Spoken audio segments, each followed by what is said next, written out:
Bonjour et bienvenue sur ma chaîne, très heureux de vous retrouver. Encore merci à tous ceux qui me suivent. Aujourd'hui, je vais évoquer deux choses.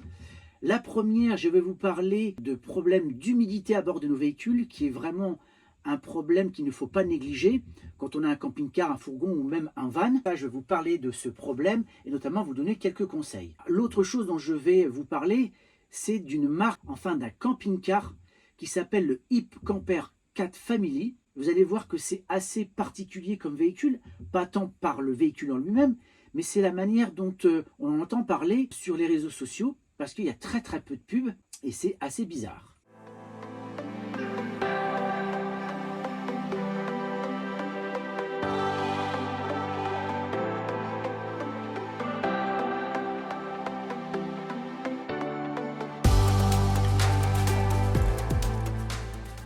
Alors, Hip Campers est une entreprise jeune qui a été fondée en 2021. Elle est basée en Bulgarie pour la fabrication et en Allemagne pour la conception. Alors, l'idée ici, c'était de construire un camping-car luxueux, moderne, confortable et surtout très pratique. Alors, je vais essayer de vous montrer si, en tout cas, ce projet a l'air d'être révolutionnaire. Alors, habituellement, quand une nouvelle marque arrive sur le marché, les journalistes du monde du camping-car, notamment de ces revues camping-car, sont informés avant le grand public. Le lancement d'Hip Camper n'a pas fait l'objet d'une annonce officielle. Et donc j'ai découvert son existence sur Internet, sur une publicité. Ça a un peu titillé ma curiosité. D'ailleurs, personne sur le web ne parle de cette marque, à part son propre site. Les images montrant son camping-car paraissent relevées du dessin 3D. Le véhicule est bien en précommande sur le site de la marque, mais qui veut acheter un camping-car sur un plan et surtout sur la boutique en ligne d'une entreprise fantôme? Alors j'ai voulu en savoir un peu plus et j'ai fait quelques recherches. Alors le fondateur de l'entreprise s'appelle Vassili Petev. Donc ce camping-car devrait voir le jour début 2024. Mais il faut faire attention et se méfier des annonces de prototypes de camping-car publiées sur Internet. Alors j'ai hâte d'ailleurs de connaître votre avis.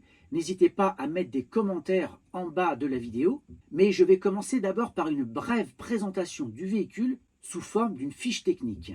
Alors il y a un grand salon arrière, une banquette face route à l'avant, le tout sur une longueur de 7,20 m. Le porteur, il s'agit d'un Mercedes Sprinter châssis Alco. Donc là, on peut se dire qu'on part sur une bonne base, en tout cas sur un porteur qui tient la route. Un PTAC à 3,5 tonnes, la longueur 7,20 m, largeur 2,30 m, 3 mètres de haut. Au niveau des places, on a 4 places carte grise, 4 places nuit. Dans ce véhicule, au niveau du couchage, il y aura un lit de pavillon à l'avant et un lit de plafond à l'arrière. Et le tarif indicatif est à 199 000 €. Alors bien que succincte, cette fiche technique suffit à poser l'ambiance. Nous sommes ici en présence d'un intégral 3,5 tonnes haut de gamme. Il disposera d'ailleurs d'un double plancher et ça c'est un très bon point. Ce modèle est relativement court pour un camping-car de luxe et notamment un intégral avec ses 7,20 m de long. Sa hauteur de 3 mètres en revanche occasionnera quelques dépenses supplémentaires sur les autoroutes françaises. Donc le 4 Family serait l'une des 3 déclinaisons du camping-car. Les autres versions seraient en préparation pour les couples jeunes qui aiment la nature et le sport et pour les seniors qui préfèrent le camping tranquille. Côté design, la marque a choisi d'offrir à son premier camping-car une silhouette fluide avec une face avant marquée par une grande calandre encadrée de phares très fins. Le pare-brise est arrondi suivant le dessin de la carrosserie. Et sur ce qu'on peut voir, en tout cas sur Internet, c'est que les rétroviseurs numériques, donc des caméras qui remplacent les miroirs, et un store latéral très haut placé. Côté implantation, c'est la surprise. Plutôt qu'une chambre, le bureau d'études de Hip Campers a disposé à l'arrière du véhicule une dinette carrée, sans doute très confortable. Elle est encadrée de baies et dominé par un lit de plafond. Ce grand salon arrière n'empêche pas la présence d'une banquette de place à l'avant de l'intégrale. Cet agencement n'est pas révolutionnaire, il existe déjà sur quelques rares modèles du marché, mais il est assez apprécié quand même. S'il s'avère confortable, il présente néanmoins un inconvénient, surtout sur un gabarit aussi raisonnable que celui du IP4 Family, on a ici 2 espaces de salon, mais pas de chambre permanente. Et le salon avant est évidemment moins confortable qu'un vrai salon avant à banquette en L ou face-face. Et pour autant, le camping-car est dépourvu de chambre permanente. Alors au niveau de la cuisine et du cabinet toilette, l'une des particularités de ce camping-car, c'est sa cuisine de 125 cm de large, avec un évier de 34 par 40, un réfrigérateur de 141 litres et un four qui semble fourni de série. En vis-à-vis se trouve une armoire dressing de 140 cm de haut, comprenant penderie et tiroir. Le cabinet de toilette s'avère lui aussi généreux, avec une largeur de 120 cm. Le lavabo est escamotable. Mais ce cabinet de toilette ne nécessite aucune autre transformation au moment de prendre une douche. Au niveau des équipements, on va être dans le confort et l'autonomie. La dotation en équipement n'est pas encore très précise. On ne sait pas, par exemple, si les éléments suivants seront inclus de série ou en option. Cette liste comprend un climatiseur 12 volts, une batterie lithium de 300 ampères, des panneaux solaires 770 watts en tout et un réservoir de 200 litres d'eau propre. À l'intérieur, on devrait retrouver 15 prises USB, 8 prises de 120 volts et le panneau de commande sera connectable à votre smartphone. Donc vous le voyez sur ce véhicule, la fiche technique semble très intéressante. Alors le prix est un peu élevé, mais bon, on parle là d'un camping-car de luxe, à voir dans le temps et surtout si ce véhicule va vraiment voir le jour. J'essaierai de vous tenir au courant et de vous dire si vraiment ce camping-car est sorti d'usine. Aujourd'hui, une petite vidéo tuto où je vais vous parler d'humidité. Et là, aujourd'hui, eh bien, si vous regardez un petit peu la vidéo, vous verrez que le temps se prête à l'humidité, il y a la pluie.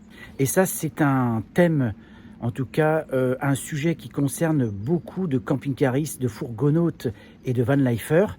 L'humidité à bord de nos camping-cars et de nos véhicules de loisirs, qui peut être dramatique dans certaines situations. Et c'est de ça dont je vais vous parler, notamment vous donner quelques conseils. Alors, on va parler donc d'humidité à bord de nos véhicules. Alors, vous savez qu'il y a 2 types d'humidité. Humidité par condensation et humidité par infiltration. Les conséquences ne sont pas les mêmes et vous allez voir qu'on peut agir de différentes façons.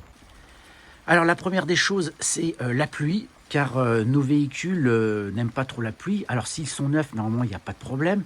Mais dès qu'ils commencent à avoir de l'âge, eh bien, les joints s'abîment, commencent un peu à craqueler, et là, il y a un risque d'humidité.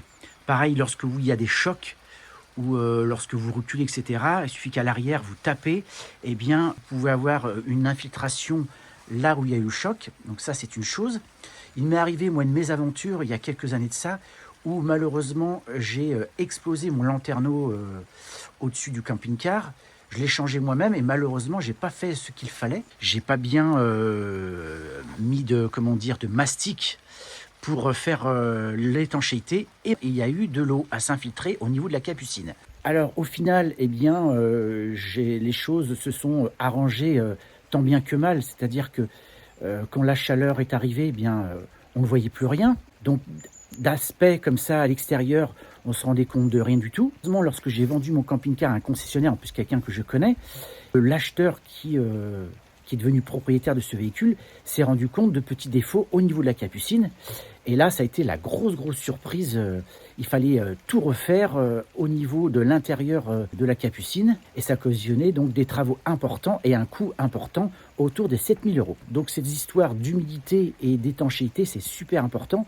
Donc prêtez-y beaucoup d'attention. Et donc l'une des premières choses que j'ai faites, c'est bien sûr d'installer une bâche de protection contre l'humidité, contre les UV, parce qu'on sait très bien que les UV attaquent les plastiques, et notamment les joints.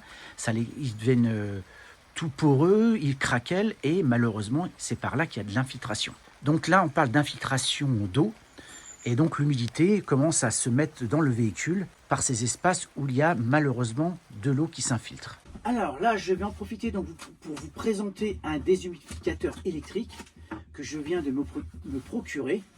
Il s'agit de la marque Konopu, un déshumidificateur électrique. Donc vous allez découvrir en même temps que moi.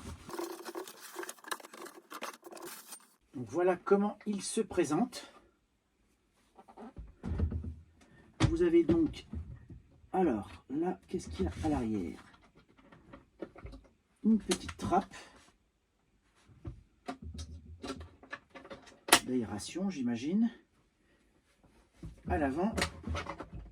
Donc vous avez ce petit récipient qui vous permet donc de collecter l'eau, la prise électrique.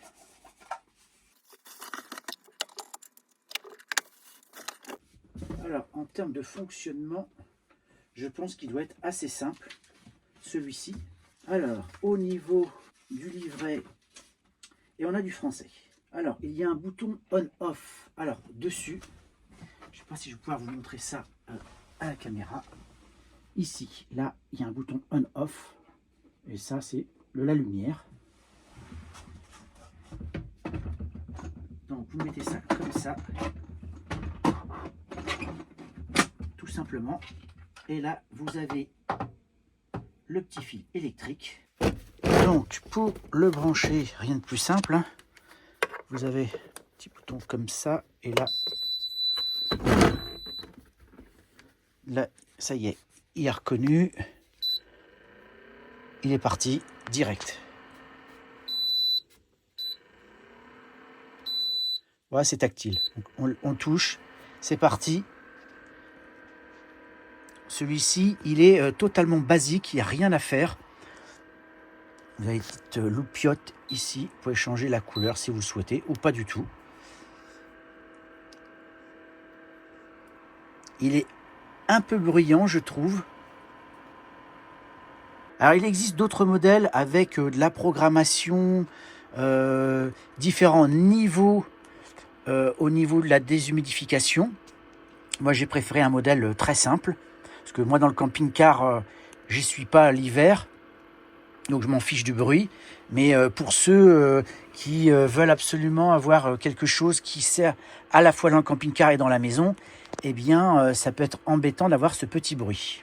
Donc ce que je vais faire là, je vous montrerai plus tard ce que ça a donné.